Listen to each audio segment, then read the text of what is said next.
1 Korintus 6 ayat 20. Sebab kamu telah dibeli dan harganya telah lunas dibayar. Karena itu muliakanlah Allah dengan tubuhmu.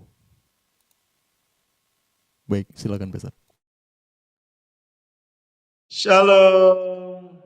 Haleluya. Puji Tuhan. Berjumpa kembali dengan saya, Pastor Yafet Suyono, dalam program Jesus Way dari Smart People Church. Bapak Ibu Saudara yang dikasihi Tuhan Yesus Kristus, dimanapun Bapak Ibu sudah berada, khususnya untuk keluarga besar Smart People, tetap bersemangat, tetap jalani aktivitas bersama dengan kasih Tuhan Yesus Kristus, diberkati dalam seluruh usaha pekerjaan, keluarga, rumah tangga ya. Haleluya. Nah, melanjutkan kembali tema muliakanlah Allah dengan tubuhmu, dan ini bagian terakhir ya. Saya ingin menyimpulkan dari apa yang sudah saya sampaikan dari 3 bagian, yaitu roh adalah kehidupan, jiwa adalah kesadaran, dan tubuh adalah tindakan dalam penurutan. Nah, di dalam kesimpulan atau bagian terakhir ini, ya, kita akan belajar tentang kehidupan spiritualitas yang berkualitas. Bapak Ibu Saudara yang dikasihi oleh Tuhan Yesus Kristus, firman yang sudah kita baca berulang-ulang, karena kamu telah dibeli dan harganya telah lunas dibayar, karena itu muliakanlah Allah dengan tubuhmu. Jadi tubuh itu secara utuh, secara lengkap, tubuh, jiwa, dan roh. Ya. Karena tubuh itu berbicara tentang ya yang jasmaniah, asal usul dari mana kita diciptakan. Ya, jiwa itu berbicara tentang kesadaran atau nyawa, atau roh itu berbicara tentang kehidupan, yaitu roh kita yang mampu berhubungan erat dengan roh Allah, rohnya Tuhan itu sendiri. Nah, di dalam bagian terakhir ini, kehidupan spiritual yang berkualitas, firman Tuhan katakan di Roma pasal 8 ayat 14, dipersilakan.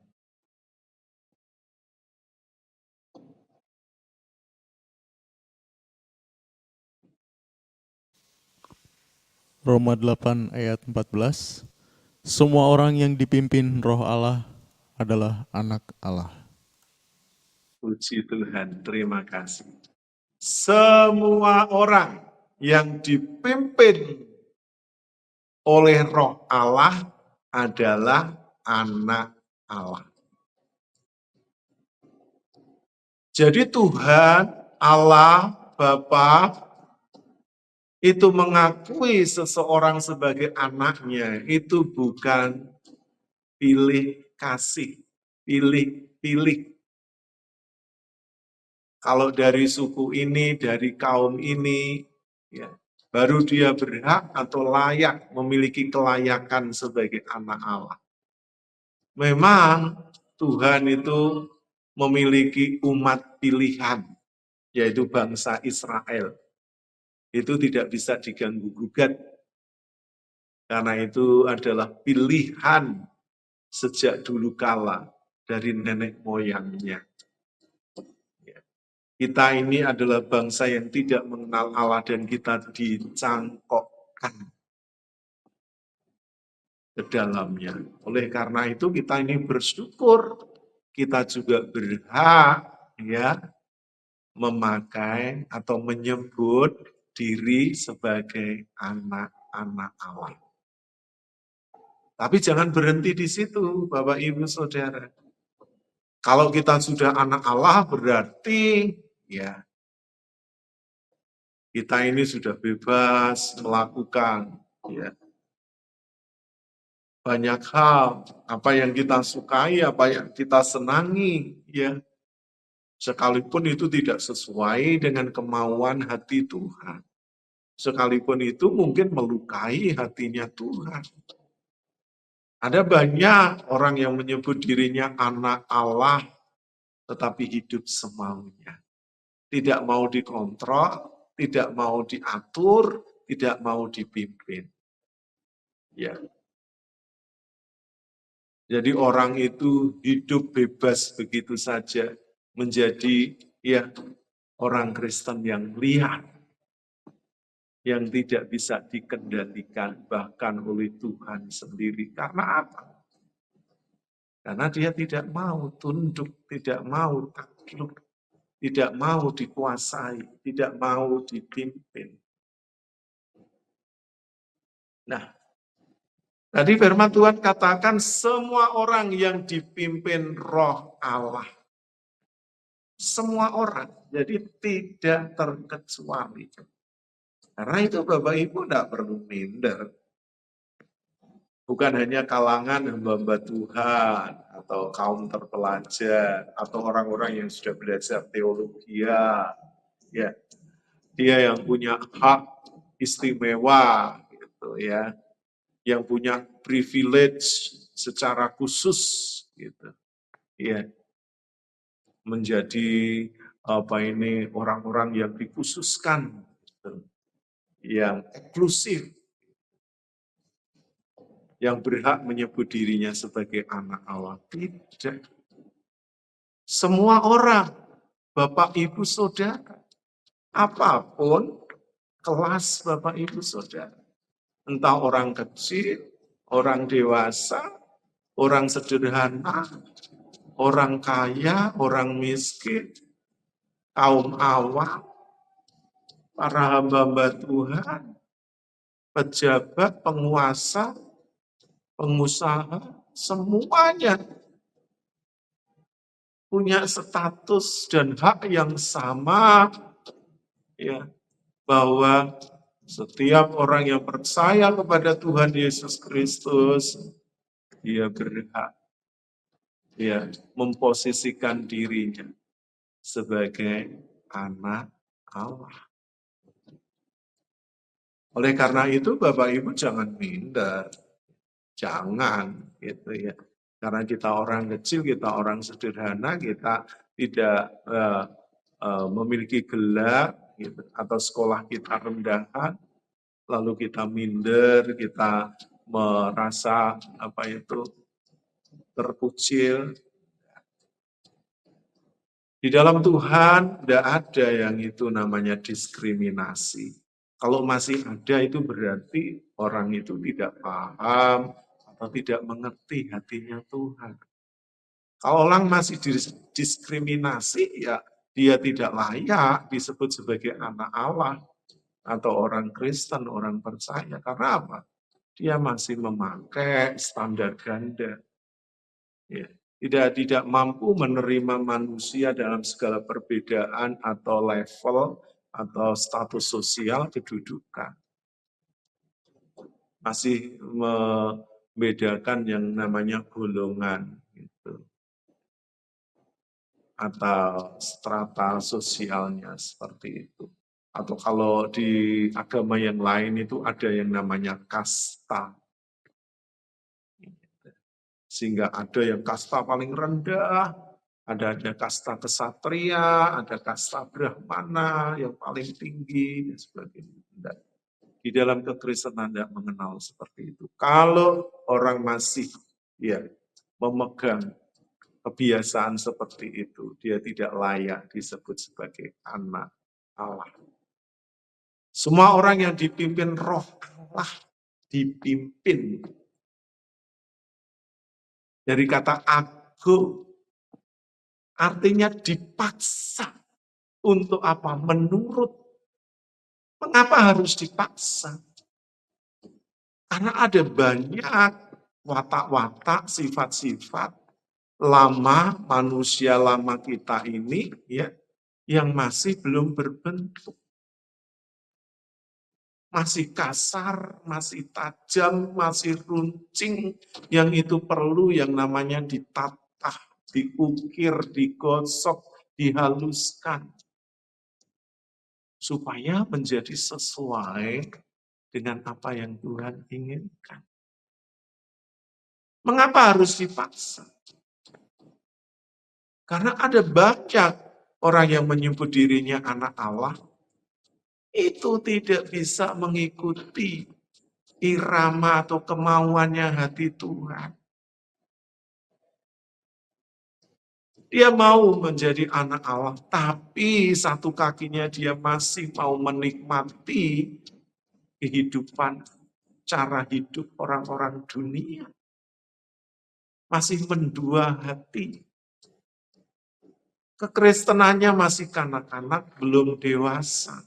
Sehingga sulit untuk diajak berbicara oleh Tuhan.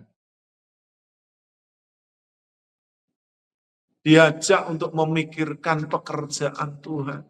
Diajak untuk memikirkan ya, amanat agung Tuhan, misi Tuhan atas dunia ini. Sulit.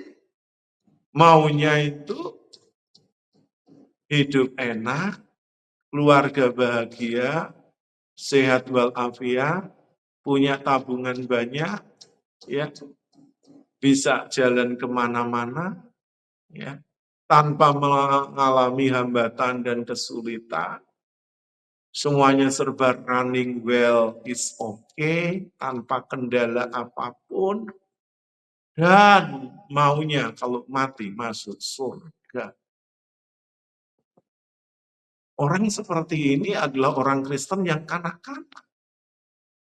Dia tidak tahu dan tidak bisa menghargai pengorbanan Tuhan Yesus di atas kayu salib yang telah menebus dirinya. Membeli dengan harga yang mahal.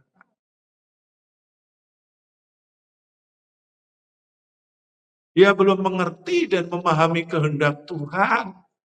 Bahwa di dalam tubuhnya itu harus dipakai untuk memuliakan Allah.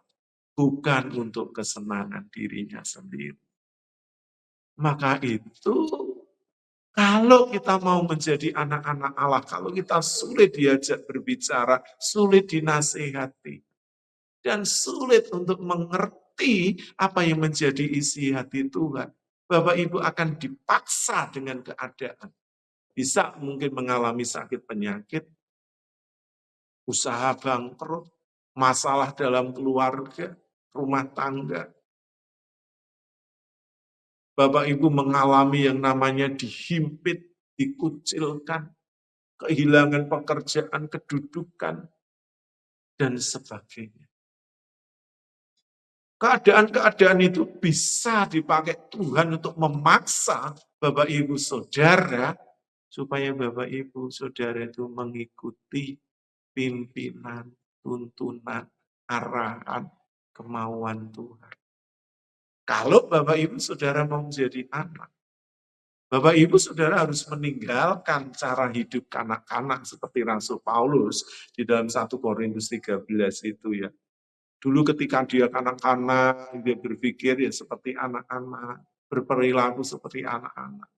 Tapi kalau sudah dewasa, udah umur 20 tahun masih bersifat seperti kanak-kanak. Itu aneh bin ajaib. Ada banyak tuh kondisi seperti ini itu ada di dalam hidup orang-orang Kristen yang menyebut dirinya sebagai anak Allah atau anak Tuhan. Oleh karena itu Bapak Ibu Saudara, kalau Bapak Ibu Saudara mau menjadi anak Allah, mau nggak mau, Bapak Ibu harus ikut pimpinannya. Kalau sulit, Bapak Ibu akan dipaksa atau diseret. Seperti anak kecil yang menangis meronta-ronta bila dibelikan mainan oleh mamanya, sementara uangnya pas untuk belanja. Dia menangis, mempermalukan, akhirnya sama orang tuanya diseret, diajak pergi. Itu yang akan terjadi bagi anak-anak Tuhan yang sulit untuk diajak ngomong, diberitahu, ya, diajak berpikir secara dewasa oleh Tuhan. Dan maunya tetap gitu, minum susu gitu. Makanan-makanan yang lunak, yang enak-enak, dimanja, dituruti semua kemauannya. Tidak bisa begitu Bapak Ibu Saudara. Bapak Ibu Saudara harus meninggalkan semua sifat-sifat itu. Kalau Bapak Ibu mau diposisikan dan dikondisikan untuk memerintah bersama Tuhan kita yang mulia, Tuhan Yesus Kristus dalam kerajaan.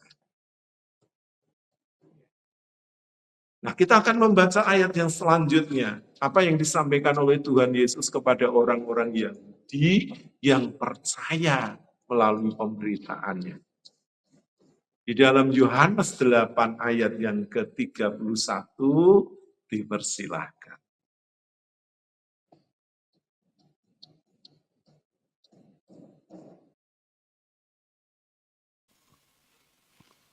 Yohanes 8 ayat 31.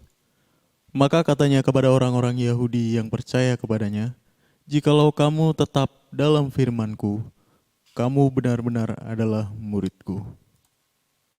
Terima kasih. Kata Yesus kepada orang-orang Yahudi yang percaya kepadanya. Jikalau kamu tetap dalam firman-Ku, kamu adalah benar-benar murid-Ku, kata firman Tuhan.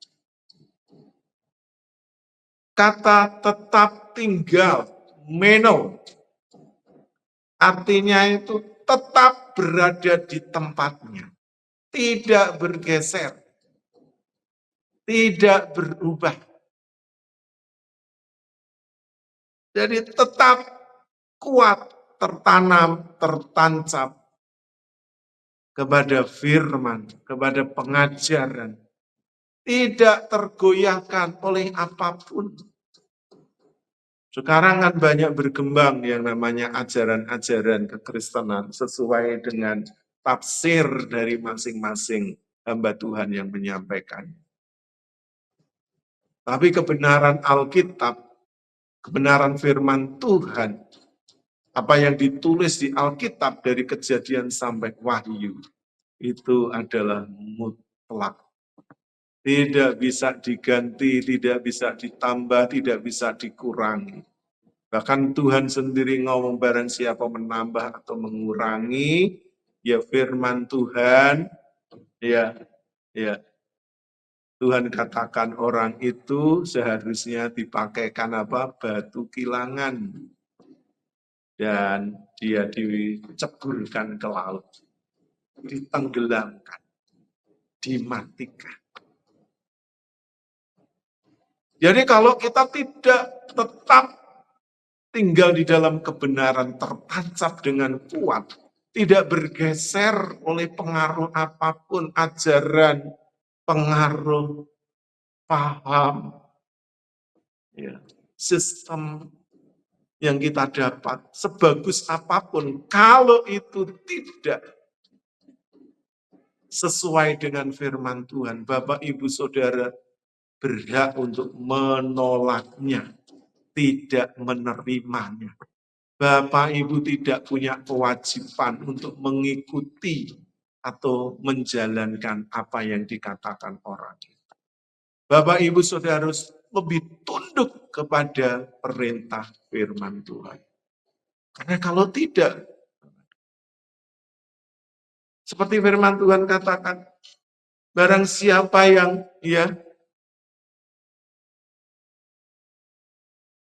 tidak mau kehilangan nyawa, pada akhirnya akan kehilangan nyawa. Tapi barang siapa kehilangan nyawa karena aku, dia akan menerimanya kembali. Orang yang melakukan kebenaran ini tidak mudah, Bapak Ibu. Mungkin tidak dapat tantangan dari luar, tapi tantangan dari dirinya sendiri.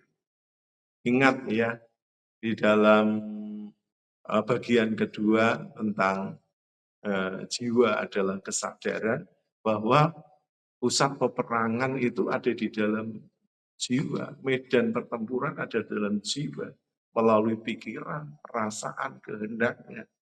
Ya, kita dibuat untuk bertempur di sana. Kalau kita menang, firman Tuhan katakan itu seperti pahlawan yang bisa itu ya mengalahkan kota. Jadi Bapak Ibu Saudara, ketika kita tetap hidup di dalam kebenaran, tidak bergeser, tetap kuat tertancap di situ, tidak berubah. Tuhan tidak hanya menyebut kita sebagai anak, tetapi juga murid. Murid ini memiliki kedekatan di dalam pengajaran firman Tuhan. Bahkan firman Tuhan katakan bahwa kalau seorang sudah selesai belajar, dia akan seperti gurunya. Tuhan Yesus sendiri yang tahu. Punya hak istimewa. Bisa menggantikan kedudukan Tuhan sebagai guru. Walaupun kedudukan Tuhan tidak bisa diubah. Karena dia adalah tetap guru yang agung sampai selama-lamanya. Tetapi kita juga diposisikan seperti Tuhan. Betapa istimewanya Bapak Ibu kedudukan orang-orang percaya yang disebut oleh firman Tuhan sebagai anak Allah, sebagai murid-muridnya Tuhan. Murid-murid itu dipilih secara khusus. Kalau anak akan dilahirkan secara biologis, tapi murid-murid itu dipilih secara khusus di antara mungkin ribuan atau jutaan manusia. Dan berbagilah Bapak Ibu juga disebut sebagai murid-murid. Kalau Bapak Ibu, Saudara tetap tinggal, tidak bergeser, tidak berubah, tetap berada di tempatnya, minum. Bapak Ibu, iya, akan menjadi murid-murid. Dan Bapak Ibu Saudara berhak untuk dipakai, untuk pergi menjalankan amanat agung Tuhan Yesus. Kehidupan seperti ini adalah kehidupan yang berkualitas. Kehidupan seperti ini tuh yang dicari Tuhan. Tapi tidak semuanya orang mau ya diposisikan dalam ya kondisi seperti ini. Karena ada banyak orang itu yang maunya yang enak-enak saja, yang instan, tidak mau melalui proses dalam kehidupan. Nah, Bapak Ibu, kita akan kembali membaca firman Tuhan sebagai kesimpulan dari apa yang sudah kita pelajari di dalam program Jesus Way ini tentang muliakan Allah dengan tubuhmu. Kita akan baca dari Injil Yohanes 10 ayat 10 bagian B.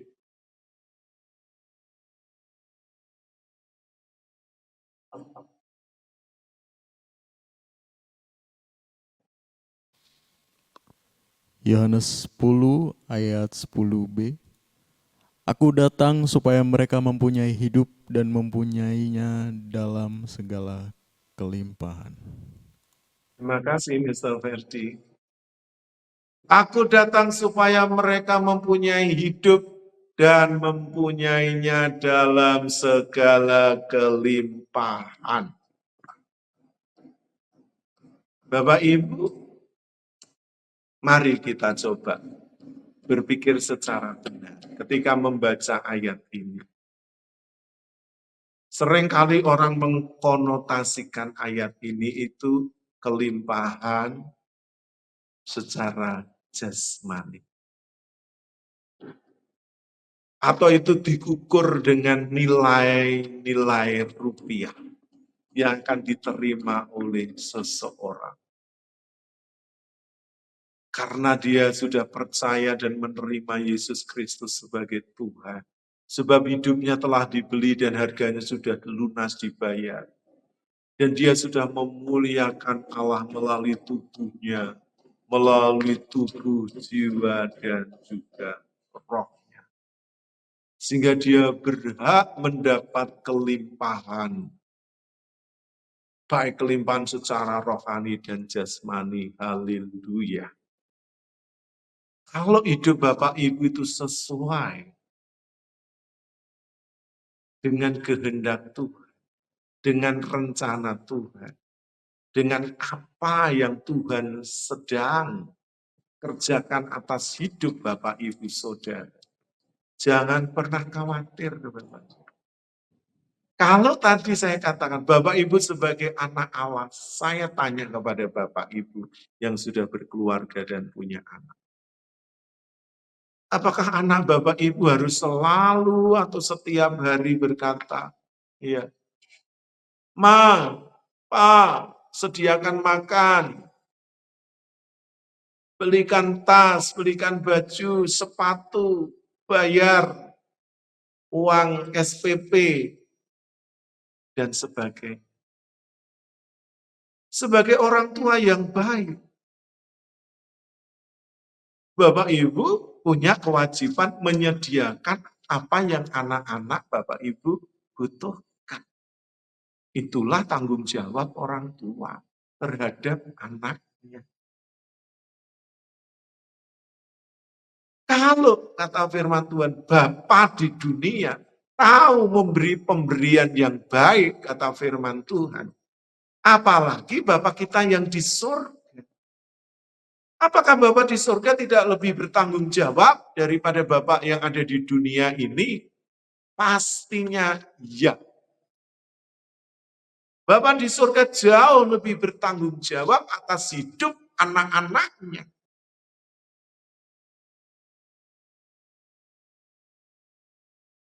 Memang kita ini bukan umat pilihan khusus seperti bangsa Israel. Tapi melalui kematian Tuhan Yesus Kristus, kita ini telah diadopsi, kita ini telah menjadi anaknya juga sah. Melalui pengorbanannya di atas kayu salib.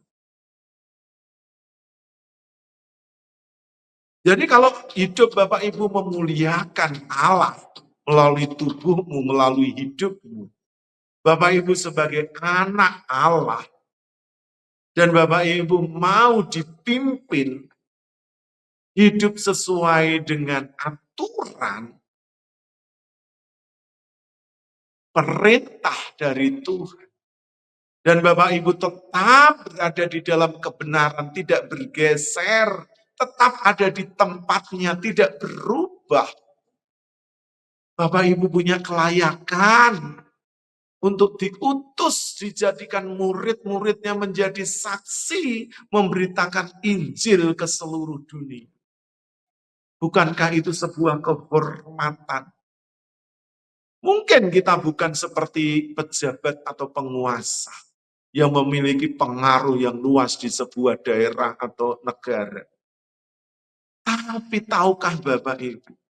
Bapak Ibu itu akan memerintah dengan wilayah yang tidak dibatasi oleh apapun. Tahukah Bapak Ibu? Saudara, kerajaan surga itu tidak memiliki batas-batas wilayah seperti kerajaan di dunia.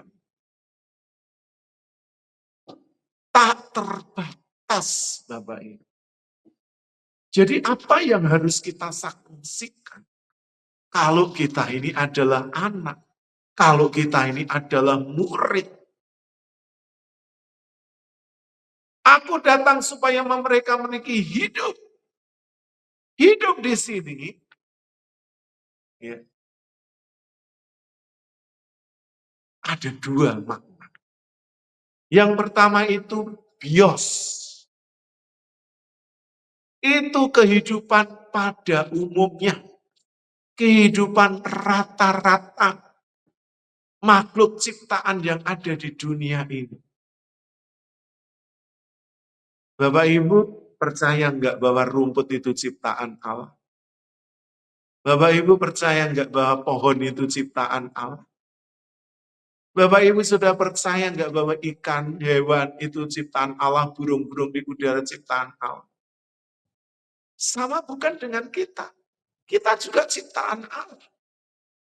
Tapi yang membedakan mereka diciptakan, ya tidak sesuai dengan rupa dan gambarnya, hanya manusia saja. Hanya kita yang disebut manusia, itu diciptakan menurut gambar dan rupa Allah. Kita memiliki posisi yang kedudukan yang sangat istimewa. Jadi kehidupan di sini itu yang pertama bios, itu kehidupan pada umum. Bapak Ibu Saudara sebagai anak Allah, sebagai murid-murid, jangan mengingini kehidupan seperti ini pada umumnya. Dan kehidupan seperti ini nanti kalau sudah usai, sudah selesai, ya sudah, kita akan meninggal begitu saja. Itu kalau untuk tanaman atau hewan. Tidak dituntut tanggung jawab. Tapi kalau manusia ada tanggung jawabnya, Bapak Ibu Saudara. Bahwa semua perbuatan kita ini dicatat di dalam kitab kehidupan. Kalau nama kita tidak tercatat di dalam kehidupan, buku kehidupan atau kitab kehidupan anak domba, maka kalau orang katakan hidup kita ini amsyong, hidup kita ini tragis, dan itu mengerikan, Bapak Ibu. Kita akan hilang selama-lamanya dalam hadirat Tuhan. Kalau hidup kita cuma biasa, seperti kehidupan pada umumnya. Yang harus kita capai yaitu makna yang kedua. Zoe. Itu adalah kehidupan Allah. Kehidupan yang berkualitas. Kehidupan yang memiliki standarnya surga. Ini yang harus kita kejar. Maka Bapak Ibu harus memiliki kehidupan spiritual yang berkualitas. Jangan kehidupan yang biasa-biasa dari iman percaya Bapak Ibu. Sudah puas jadi anak Allah, sudah puas jadi murid Tuhan, sudah puas jadi aktivis, sudah puas jadi pastor, gembala, sudah puas. Jangan. Karena kita tidak dikondisikan di situ. Setiap kita ini dikondisikan untuk memerintah bersama dengan Tuhan Yesus di dalam kerajaannya. Makanya kita ini harus memiliki derajat dan status yang lebih. Itu bukan karena ilmu pengetahuan yang kita miliki selama hidup di bumi, atau harta benda, atau keturunan siapa. Entah darah merah, darah biru, darah kuning, darah hijau. Tidak. Karena kita sudah memiliki darah Kristus. Jadi kehidupan kita ini sudah jauh di atas rata-rata mestinya. Kualitas itu harus Bapak Ibu Saudara miliki. Karena kehidupan kita bukan kehidupan pada umumnya. Seperti tanaman, rumput, pohon, bunga. Seperti ikan, burung, hewan. Yang kalau mati mereka tidak dituntut apa-apa, tidak memiliki tanggung jawab apa-apa. Tapi kita sebagai manusia, kita dituntut lebih. Kita punya tanggung jawab. Karena ya firman Tuhan katakan, manusia itu diciptakan menurut gambar dan rupanya.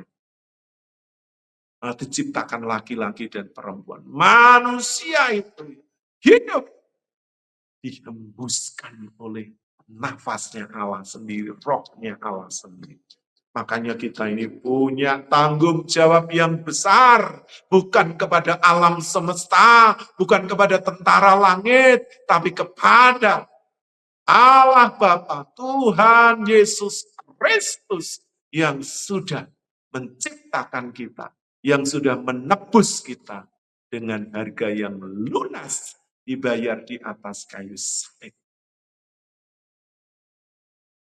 Jadi Bapak Ibu harus memiliki kehidupan Allah, kehidupan yang bermutu tinggi, kehidupan yang berkualitas. Itulah orang-orang yang tidak hanya akan masuk ke sorga, langit baru, bumi baru, tetapi Bapak Ibu juga akan diajak memerintah dan layak. Bapak Ibu punya kelayakan untuk memerintah bersama dengan Allah, Bapa, Tuhan Yesus Kristus sebagai Sang Maharaja untuk selama-lamanya. Bahkan firman Tuhan katakan bahwa kita akan juga menghakimi malaikat-malaikat. Artinya bahwa kita memiliki posisi yang lebih tinggi daripada malaikat. Siapa kita, Bapak Ibu? Anak Allah. Siapa kita, Bapak Ibu? Murid-murid Tuhan.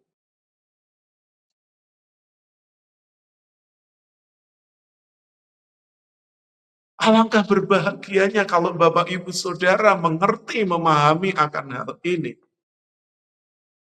Ayat yang selanjutnya, dan memilikinya dalam segala kelimpahan. Tadi sudah saya katakan kelimpahan di sini bukan berbicara masalah nilai nominal, jumlah yang banyak yang kita miliki yang ada di deposito. Ini tidak hanya berbicara masalah materi. Ini berbicara tentang kualitas seseorang di hadapan Allah yang punya kelayakan untuk diajak memerintah. Mempunyainya dalam segala kelimpahan itu dari teks aslinya perisos. Very high quality. Memiliki kualitas yang tinggi. Itulah seorang anak Allah. Itulah seorang murid Kristus yang mengemban amanat agung di pundaknya dan melakukannya dan setia seperti Rasul Paulus sampai garis akhir dan mengakhirinya dengan baik, memelihara iman dan mempertahankan. Maka dia layak untuk apa? Menerima mahkota kemuliaan. Apakah Bapak Ibu Saudara mau memakai nanti mahkota kemuliaan bersama dengan Rasul Paulus? Dan kita semua akan berjumpa di sana. Kita adalah putra-putra dari Sang Maharaja. Kita adalah pangeran-pangeran. Ya. Kita ini huyos pangeran-pangeran. Ya, bukan notos orang-orang yang tidak memiliki identitas yang jelas. Oleh karena itu, Bapak Ibu, mari tinggalkan hidup yang biasa, yang standar-standar saja. Tapi milikilah kehidupan Allah, sehingga nilai hidup Bapak Ibu memiliki nilai yang tinggi seperti Tuhan Yesus Kristus yang kembali duduk di sebelah kanan Allah dan memerintah untuk selama-lamanya. Dan akan membawa kita anak-anaknya, murid-muridnya untuk memerintah bersama dia. Karena itu, mari Bapak Ibu, bertekadlah seumur hidupmu untuk memuliakan Allah dengan tubuh ini, dengan jiwa ini, dengan roh ini. Sehingga seluruh hidup kita layak untuk menerima hormat dan kemuliaan dari Allah Bapa, dari Tuhan Yesus Kristus. Kiranya Bapak Ibu diberkati melalui program Jesus Way ini. Bersama dengan saya, Pastor Yafet Suryono. Dan kita akan berjumpa kembali dengan pengajaran firman Tuhan yang jauh lebih mendalam. Dan biarlah Bapak Ibu diberkati dan tetap hidup ya memuliakan Tuhan sampai kapanpun, sampai garis finish. Dan kita akan berjumpa di langit baru, bumi baru, di dalam kerajaannya.